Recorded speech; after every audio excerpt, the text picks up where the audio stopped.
call us Indians, etc.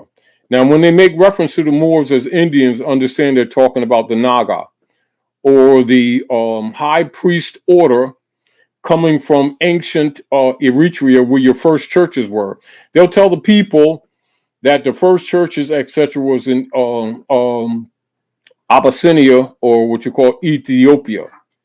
Ethiopia, but actually your first churches were in Eritrea, and you'll find that in your Bible, in the book in Acts, for those who doubt what I just now said to you. And of course, church does not mean the building in the sense that the people have been told. Church actually comes from the ancient Sanskrit or Samskrita. They'll say Sanskrit, which is church, which is the great circle, which is really the zodiac, which is also commonly referred to as the geometric calculations and workings of Isis and Horus, or the study of Isis and Horus in the nature of the beings on the planet, and the founding of civilization and the walk of man, also referred to as mother and son, also referred as masonry in the modern world. And so one of the reasons why the priesthood also promote a negative view of mother and son study or masonry is because they don't want the people to look at it objectively and find out that the priesthood have actually been lying to the people, and that the demonology that humanity has been suffering from didn't come from some mystical devil. It actually came from the corrupt and organized priesthood, irregardless of what versions they claim. And of course, this dirtiness and corruption, by virtue of fact and by default, logically plays out in the political realm. And so by the masses not knowing that the politicians are priests, because they're not told that, they think these are separate and different categories of men doing different stuff. And so therefore the people have what you call limited defense, because as soon as one of the dark priests says Jesus, God, Allah, Moses, Muhammad, Yahweh, Jehovah, the people get starry-eyed and give them their lunch money. And they've been getting over with this for quite some time. And now the anthropomorphic projection story of this operations of the dark priesthood is represented by Jesus even at the age of 12. So 12 is really your 12 constellations, etc. And also referred to as the 12 tribes of Isis, Amen, Ra, Elohim, or Israel. With the disconnection of Egypt from Africa, this is a mental thing, not a factual thing. So this is why they will not teach you of Amalek. Also, pardon me, Amalek, and even in your modern maps where you see Amalek is not on the maps. And then people who in your linguistic transliterations, and as your linguistic forms change, when they hear Allah, they don't make the relationship to Amalek. So Amalek is also not only land area, but one of the first names that are used in your earliest religious forms for what you call the divine creative forces, etc., or what you call God. Not just Chodam or Kodam, it's Amalek. So that'll give you something to look at to have a better insight on, again, why we're talking about land. Because Amalek is also a part of land that they've been hiding from you. So when people think Amalek, they're thinking the area that you call around the area of Saudi Arabia, Yemen, is the artificial Israel today, Palestine, etc., Canaan, etc. So they were talking about all these places in Jerusalem, what you call Jerusalem, and it never dawns on you Amalek. Also doesn't dawn on the people why the hybrid Europeans have, over periods of the last couple of centuries, have actually disassembled and reassembled obelisks around the world, particularly where they had taken over both the trade routes and of the Moors, and also as a symbol of conquest. This is also why you see the obelisk at Alexandria, Washington district, for the seat of Rome in the North Gate, etc. And also where you'll see they'll have an obelisk in London, etc., and different places strategically as a symbol of conquering Amalek, or conquering the Canaanite, Chaldean, Eritrean, Sabian, Moors, collectively known as Moors. This would deal with all of your African families who are the founders of civilization. And so they're claiming the estate of the true people or Aboriginal people of the world. And this is basically expressed under their unum sanctum operations, or their unum sanctum dark church bulla. So that's your dark side. And in order to make you reject yourself, as an example, you will see the insignia of the ancient Canaanite Moabite nation, known as the isonomy symbol of the equilateral pyramid with the 120-degree triple angles, etc. And then you'll see the eye separated from the base, and you'll see them, the hybrids, placed that on the priesthood debt note that they created, known as the Federal Reserve note.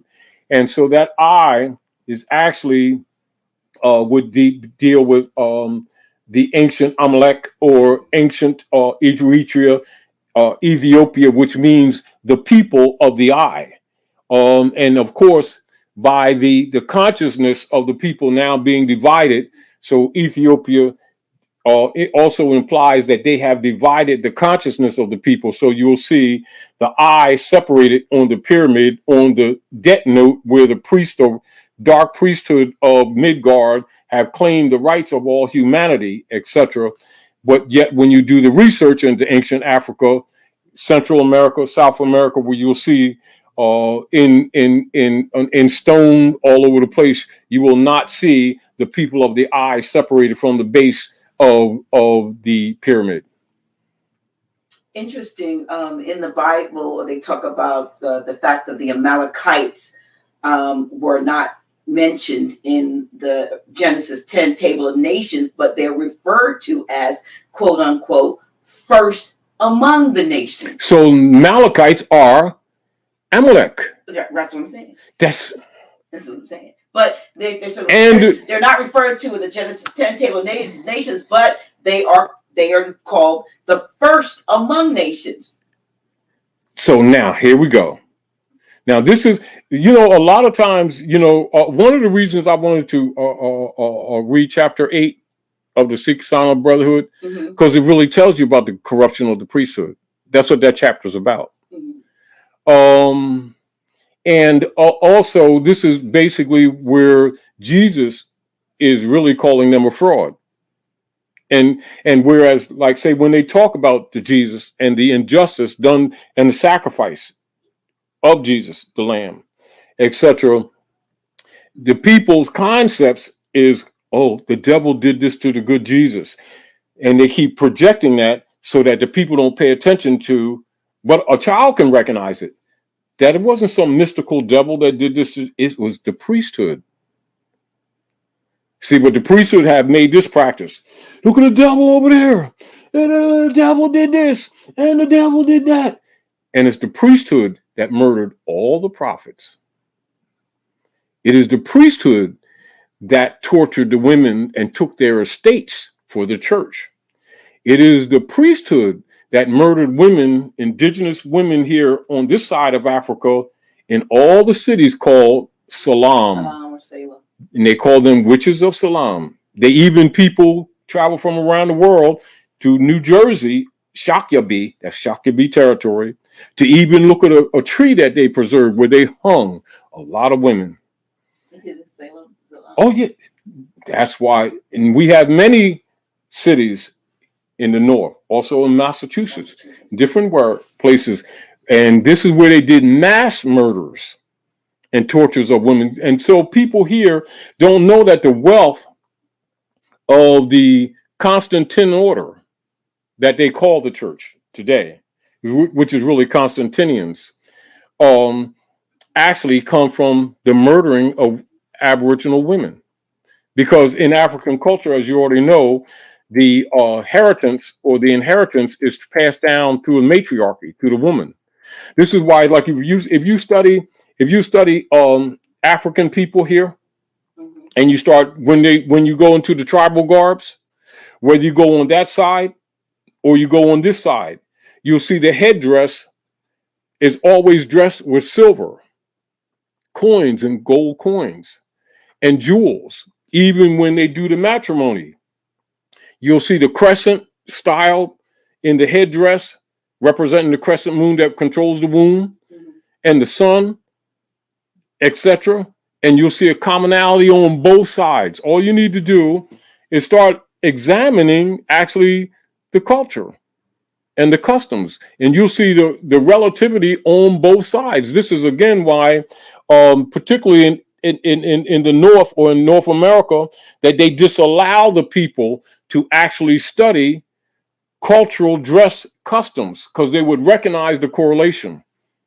Proverbs 31, we always talk about, the Proverbs 31 woman, but in Proverbs 31 verse, the famous line is, who can find a virtuous woman? But 31 verse, what is it? Verse 16, she considereth a field and buyeth it. With the fruit of her hands, she planted a vineyard. She, says she girdeth her loin with strength and strengthened her arms. It says her husband, when you get down to the end, it says that basically her husband is at the gate with the other ones marveling over what the woman says, but the woman buys the field. The woman owns the land. Now, let's look at this. Let's look at this. Hereditaments. Her. Inheritances. Her. Yes. Yeah. Heritage. It's even in the language. Right. But again, we've been made biased by the priesthood because the priesthood is rooted in the dominance of the patriarchy, which conquered the Moors. So this is why the priesthood, as we talked about before, and which is obvious, is evidence for all to see, why there's always controversy. Who are the body? Who's the political body claiming to be spiritual that always condemns women relative to any what you would call hereditament instruction, or any what you call Gnostic philosophy, dispensation, or what you call priesthood? It comes from the Vatican of the Constantine order. And so you'll see the sons or the men who follow Constantine always push the feminine principle out of the priesthood. Why? Because that's the root of spiritual governance. When divinely it comes through woman, it's not to reject the sons. We're talking about the workings of nature. Right. And so people have trusted the priesthood to actually guide them, when actually the priesthood is absolutely and extremely corrupt. Now, who are the greatest supporters of the priesthood? Women. There you go. Now that's why they're entrenched. Because they still govern. See, whatever women determine, that's what society is going to be. Women will start a church and put a man in charge. Even if they have, say, a lodge, right? Where ancient African cultures is maintained, say Eastern Star, etc., something like that. They will have a man who will be actually the ruler of the lodge of those women. Where do you think that tradition come from? Conquest, unum sanctum conquest.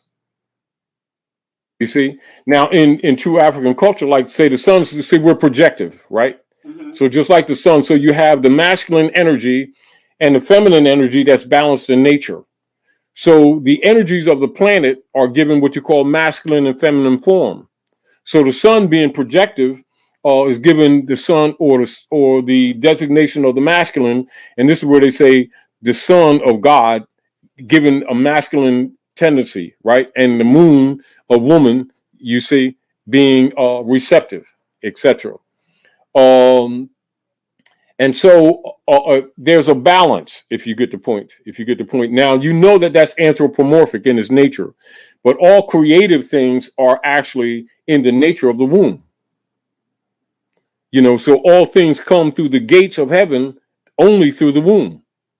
This is why, like in ancient Central and South America, you will have the sistrum or the ankh, and also on that side, you also have the ankh.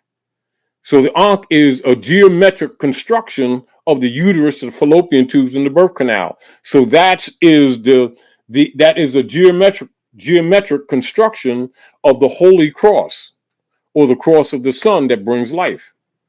See, so you have, and even when you deal with the great circle for instruction, the church is designed like that. And so the uterus would be the rostrum, and you would have what is called a cinquefoil window constructed, and that would be above or behind the rostrum. When the sun shines, it would also do what you would call a cycle position or cycle placement, and it's actually a clock. And the rostrum will be the reference point, and then on both sides you would have the pews. Those are the fallopian tubes, and then the aisle is the birth canal.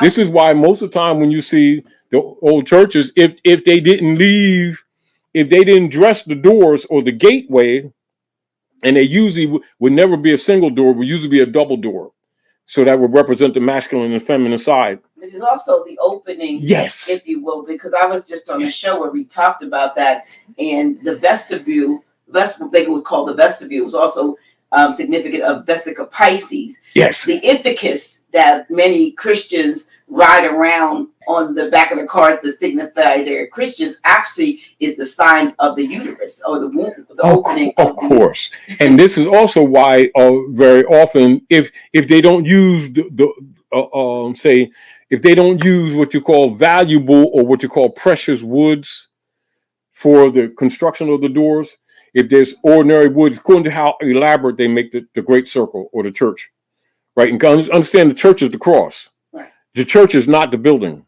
The church is the cross. All right. They will paint the doors red for blood. You understand? You know what I mean? And then of course the priest goes around and blesses the people with water. You get the whole point? Yes. And the cinquefoil, which means 5 lights. So this is why, like you'll see in your churches, the cinquefoil window will usually be in like a flower form, with either 5 points or either 12 or 9 or 7, but generally 5. But within that construct, you will always see the 5 cinca or 5. And of course, that's the gate. That's the gate. Symbolic. And that's the thing.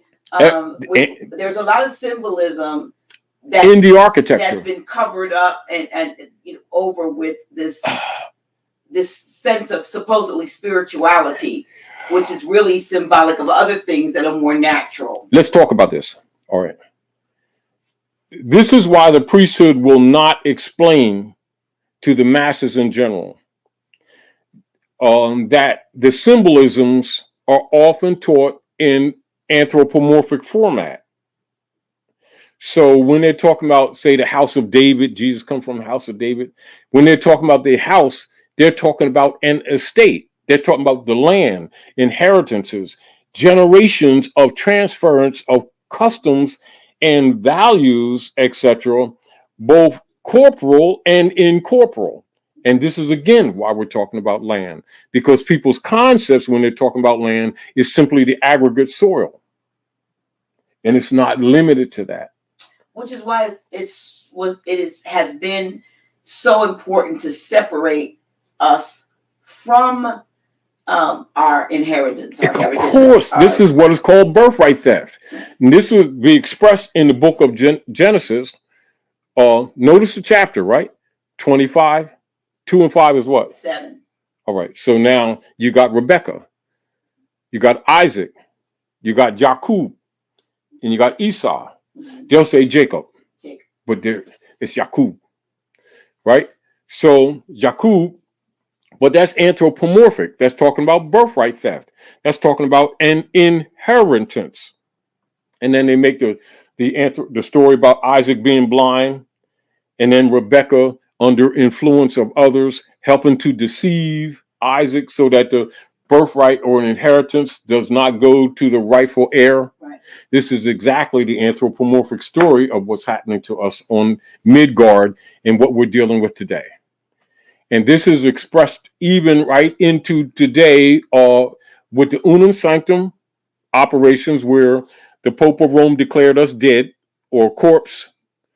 And so the people don't even look when the people see the 14th Amendment, right, operative in Northwest Africa and used around the world. It never dawns on them the birthright theft expression of Rebecca. Then when you talk about Matawaka, so Matawaka is rewritten in history as Pocahontas. Now remember when John Rolfe and John Smith were competing for her, etc., under the Powhatan Confederation of the South. This is why they took her to England, murdered her, and came back and set up Jamestown. And that's why you got the King James Version, Jamestown. You know, so then they start the aristocracy of the hybrids claiming to be Americans. You see the whole point? And then they named Matawaka Rebecca. See, they're telling you it's in history, but if you don't know what you're looking at, you don't see it. But those who know exactly what they're looking at. It's quite difficult to get our people here in the North out of the mystery mentality that the priesthood has created for them. However, what you see taking place now, because remember, everything that is expressed in the heavens ends up expressed on earth. And so as above, so below. So this, you have hex alpha. And of course you have imbalance. But then when you bring balance, of course, not unlike, say, casting shadows, after a while you see forms. And then you can make it out. Then the people that were once blind now see. So they see the hands of man in all of these affairs that they've been blaming on a mystical devil. And so the priesthood is sore afraid now, because the people will find out that they've been lying to them for generations. And that the mystical devil, we're not talking about dark spirits and lights in the concepts of people. We're talking about the reality that manifests in the physical form. So the illusions of the world. So let me show you the illusions of the world. You know, so the land, the physical land, or the organic inheritances, lands, etc., is substituted with an illusion referred to as the corpse or the dead. The hybrids refer to it as the 14th Amendment. The modification of fatwa, constitution given to them by the Honesty Confederation to bring them into the rules of civilization at the North in treaty. And that would be known as the Constitution for the United States. Now, of course, they did what or continued the Unum Sanctum Wars, or what is known as the Spanish Inquisition. And understand, the word Spanish is a contemporary word that was made up to cover up Moorish history. So when you hear them talk about Moorish Latin, the language, they won't say Moorish Latin; they'll say Spanish. Are we clear? When they talk about the Moroccans of the islands, the Taino and the Arawak tribes, Carib tribes, they'll say things like Puerto Rican or Latino, rather than say that they're Moros. Do you understand? And many of them who are afraid to tell the real history won't say that they're Moros. They'll say we're African and Indian. Do you see those two terms, African and Indian, rather than say they're Moors? Then, of course, um, the Indian issue come from ancient Sinde or the Naga that come up from Sudan and Nubia up into northern Asia, or what you call the North, and establish what is now known as Sinde, which is artificially referred to as India or Hindustan. See? So Hindi or Hindi, and this we get Hindu, Hindi, Hindu, India. See the corruption? And so to refer to the Naga, who on this side as Indians, that's how the Moors on this side began to be called Indians, when actually there's no such thing. If you want to tell the truth, just say Naga or Sindhi or Dravidians. Like for instance, like if you say for instance, I'm gonna do this sometime when we're out because it'd be good experience for you. We'll go to some places where they have so-called Indian stores, where we also buy those samosas and stuff like that. And just one of these times when you hear them talking with the people and they say they're Indians, and just say, I know you're not Indian. I know that you're Hindustani. I know that you're Sindhi. And watch them treat you different with more respect. See, because you're not basically here in order for them to be safe and not abused. They go along with that, but they know that's a fraud. But that would be a good experience with you because it'll also tell you that they know. And that the unum sanctum operations is not just here. However, they're more awake than our people are here. Do you understand what I'm saying? But when they see that with you, sometimes some of them will tell you some more of your own history. Do you understand? Because our people, basically, when they're talking about African history, it doesn't dawn on them Sinde. They keep thinking just on the lower part of the continent. They don't even think Iberia. So when they don't think Iberia or Phoenicia, they think Europe. And when they think Europe, they think in hybrid. They ain't thinking Nefertiti's daughter. No. They're not thinking what they see in the Bible, Queen Dodo, daughter of the king of Tarik, which they also use in their rituals in their secret societies.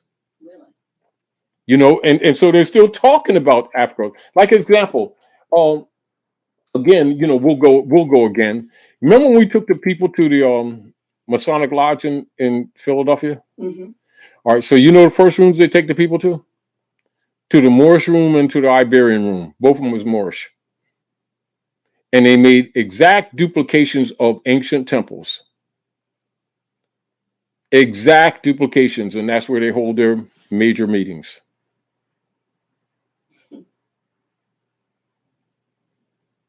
And these people, also, that's why the Mummers Parade, dealing with the fall of the Moors, January the 1st, that's why they end the parade right there at their lodge. And as a matter of fact, that lodge in Philadelphia, that's where George Washington closed the lodge. Mm-hmm. And so they have a statue of Lafayette and George Washington at the front corner, just facing or standing on the front corner. And then, of course, City Hall is right across the street. And it's designed exactly like a mosque with a parapet at the top. And, of course, they got the cornerstone in a grave pit. People come from all around the world taking pictures of the cornerstone down in the grave pit with a brass rail. And our people walk past there all the time and don't even know it's about them. See, because when the people think that they're black, they think it's an African identity of some exclusive particular Africans from Negrodina and Colordifia and Blackadonia. No, they do. Because remember, this is their training. So it never dawns on them that even what they called blackface when they marched is about the fall of the Moors. And also Boabdil Khalifa giving up the Alhambra so that the Constantinians would not burn it down. And of course, April Fool is where they promised that they was going to let some of the women and children go into war at Granada. Oh, really? and they put them on the ships and then burnt the ships, and they call that April Fool. And people That's celebrate the that origin of foolishness. April Fool. Huh. Yep, a lot of women and children were sacrificed, burned on ships. And these were That's Moorish. April Fool. These are Moorish women That's and you. children. That's you. And a lot of our women, in the history, even a lot of the mental problems that we have in relationships, where a lot of our men don't feel really loved or trusted by their women. It is really because a lot of our women would stand off or be rejected to protect us from getting killed. Truthfully, and in the history, it becomes an idea or an energy of rejection when it is actually an attempt to protect. See how it twists? And then they use the codes noirs of the Franciscan Brotherhood. So the codes noirs is now known as the Christian Black Codes, which they've been using to destroy our families and to separate us from the land. And this is also in your more modern operations of politics, why the birth certificate, the marriage certificate is claimed by the Pope, where they claim the womb and claim the eggs. And then with the birth certificate is used to claim the eggs that hatch. And then they make their bonds on those instrumentalities. And this is how they do human trafficking through bondage on the stock market. And so people think the bonds is a chain on the wrist that they stopped using in the 1800s when actually they're in operation right today. And it's called U.S. Treasury bonds. Yeah. It's really what it is. And we have stocks and bonds. And the people are the stock. This is why when you look at, say, if you look at the Clinton papers, and them also doing or floating. Now, you notice how they always talk whenever they're doing buildings or big projects, they'll say floating bonds. Floating, what is floating? Ships. Everything is admiralty. Yes. And even when women break the water, and then you go into the black codes, the Christian black codes, and you'll see that the hospital is in collusion with the corporate state. And hospital determines the condition of the child in relationship to the mother and makes a determination whether or not they'll be free. It's written. No, it's written. It's not even hidden. Meaning, like, look at this. Here you have a written document, right? Called Christian Black Codes, coming from Codes Noirs, where the correlation between the corporate state and the hospital is very clearly stated. And our people will be talking about, ancient history and slavery period and ancient Egypt, and won't even use the modern Christian black codes that's been used to tear our families apart. And it's clearly written. Do you see the corruption? Let me see if I don't know if it's in, do you have the Birthrights books? Birthrights taken from the Moors? Is that one of yours? Yeah. It might be. I might have some of the Christian black codes in there. But anyway, you can, in your own time, you can link up for Codes Noirs. Codes Noirs. Yeah. Codes Noirs. Do you want me to read some of them? That's the Franciscan Brotherhood, and so you have the black codes. Yeah,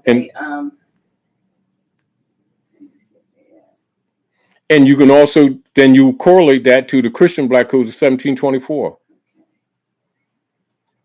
Because they're absolutely derivative. Because remember, they change names slightly or titles slightly to do the same thing, and our people think it's something different. As an example, like many of your communication companies that are sanctioning people now, where the people think that they're all separate, all of them is CIA. And the CIA answers to the Circle Church and the Chancery. Circle Church and Chancery answers to the artificial Queen of England, and then the Queen answers to the popes of Rome and the bishopric of Rome, and that's your operation. So all of your, not yours, but all of the so-called courts here at North America Mm-hmm. are actually governed from England. Yes. And all of them have, there's an insurance company for every court. And actually the magistrates who are claimed to be judges aren't really judges. They're administrative clerks who have a QSIP number that also has a bond, and it's actually they actually get what you would call a stock payment after every year for how many indigenous people they can convict as felons. Article 4 of this says Negroes placed under direction of supervision of any other person than a Catholic are liable to confiscation. Now you see why our people think that they're Christians. We're talking about Constantinian Christians. Remember, the European hybrid uses Christianity as a front when they're really Constantinians. Do you understand? And then here's something. Article 6. We forbid our quote unquote white subjects of both sexes to marry with, in all caps, the blacks, under penalty of being fined and subject to some other arbitrary punishment. And then it goes on. But I'm saying, read it out. So because remember, this is what's going on. Okay. That our people remember. Look at this, Dr. Naila. Our people, to be diverted from looking at this or recognizing that these rules came right from the church. People keep forgetting this is coming from the church, from the priesthood, right? Do the audience a favor. Read 1 to 6. Okay, Article 1 decrees the expulsion of the Jews from the colony. So who do you think them Jews are? Now you understand? Okay. The colony, expulsion. Who's the real Jews? The Sabians. Who's the Sabians? The Moors. You see the beginning of your abuse? Mm-hmm. That they also call you blacks, don't they? Right. See, all these are codes.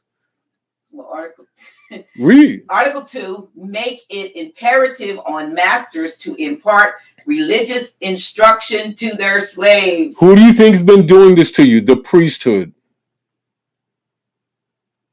Continue. Article 3 permits the exercise of the Roman Catholic's creed only. Every other mode of worship is prohibited. Now you see why people are hating everybody for whatever religion they're from when they don't even know what religion is. They don't know it's mind control. Go ahead, read. Article 4. Negroes placed under the direction or supervision of any other person than a Catholic are liable to confiscation. Article 5. Sundays and holy days, holidays, are to be strictly observed. All Negroes found at work on these days are to be confiscated. And now, are you seeing where the habit of our people being trained to go to church on Sundays when Saturday is the Sabbath? Mm-hmm. You see? Mm-hmm. And Friday is Freer's Day or the Star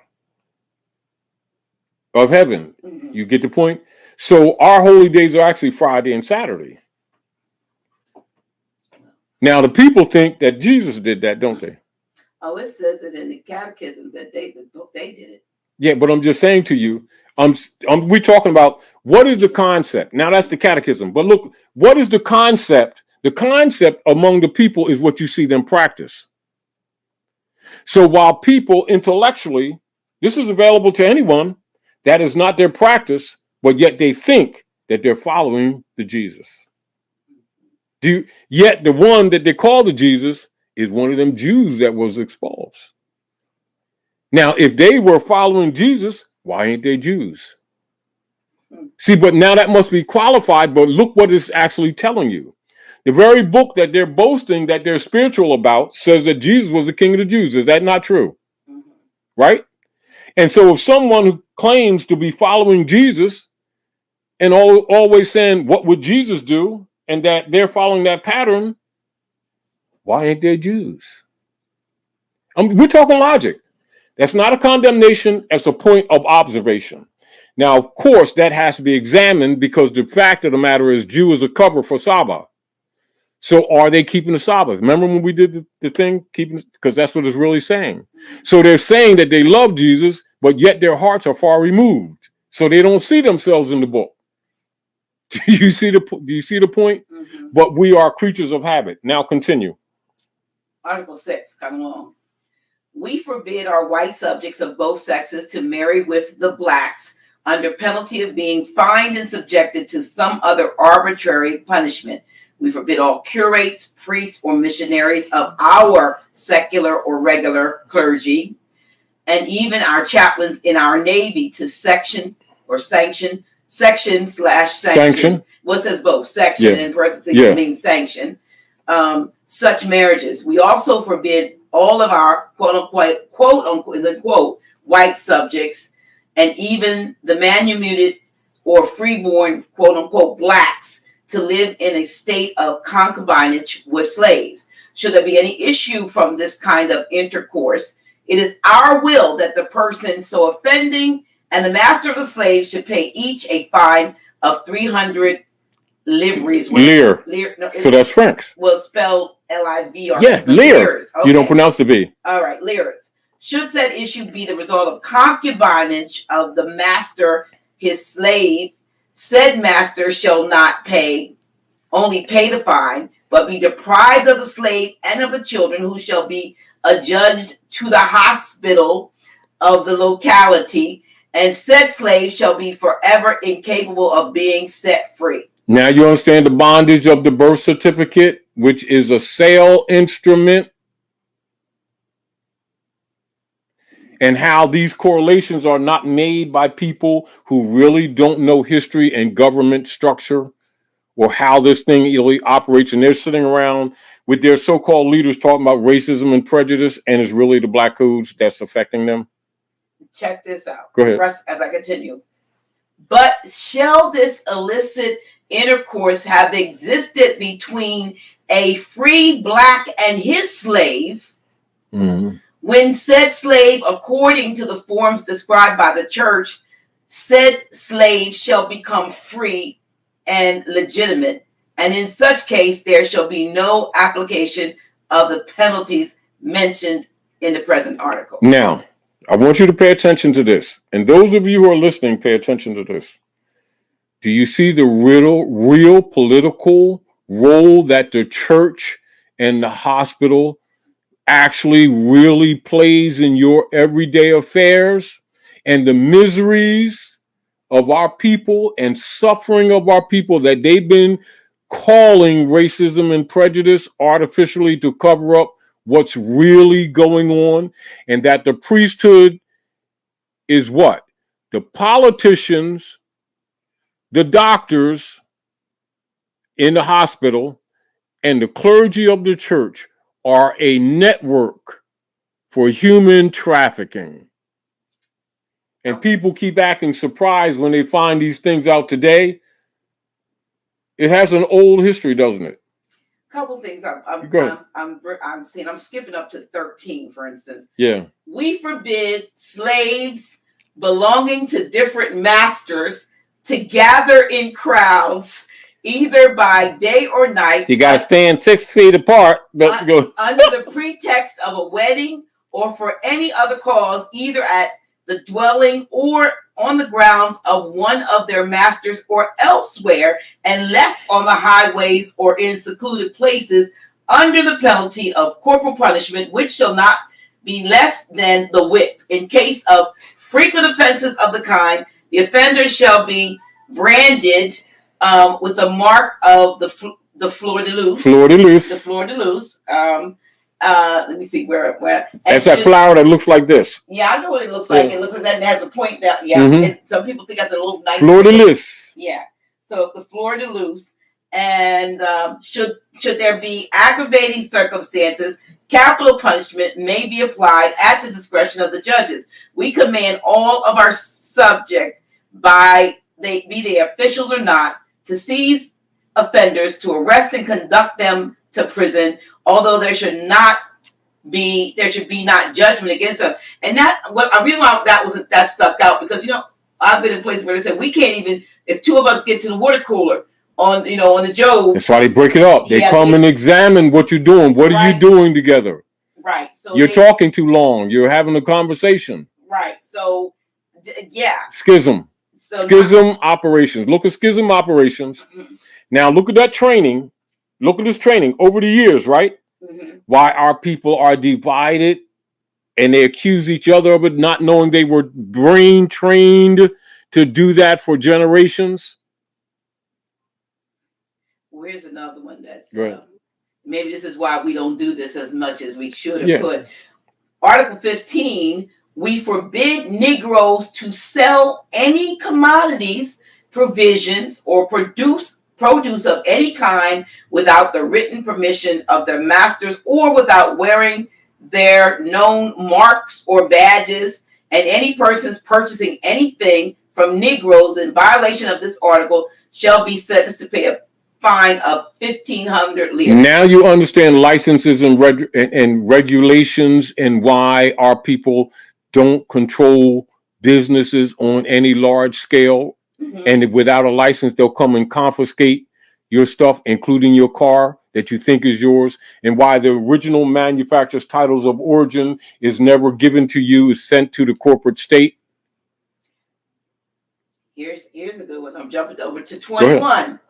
Slaves who are disabled from working, either by old age, disease, or otherwise, be the diseases incurable or not, shall be fed and provided for by their masters, and in case they should have been abandoned by said masters, said slave shall be adjudged to the nearest hospital, to which said master shall be obliged to pay 8 cents a day for the food and maintenance of each one of these slaves, and for the payment of this sum, said hospital shall have a lien on the plantation masters. Now that sounds like these nursing homes. Now that's exactly what they are. That's why they take your estate. Yeah, they sure do. This is interesting. Once you really study the black codes, you understand the politics. You understand what you're looking at. Even the gentrification of communities, even the lack of allodial titles, the lack of Aboriginal titles, mm-hmm. and that the deeds are not titles of ownership, but are indeed and in fact sharecropping agreements that trick the people think that they own property, and they're actually sharecropping. Mm-hmm. And as soon as your work life is up, or you're no longer useful to the corporation operations, they tax you out of it. Mm-hmm. And declare it abandoned, even though you're in it. Yeah. And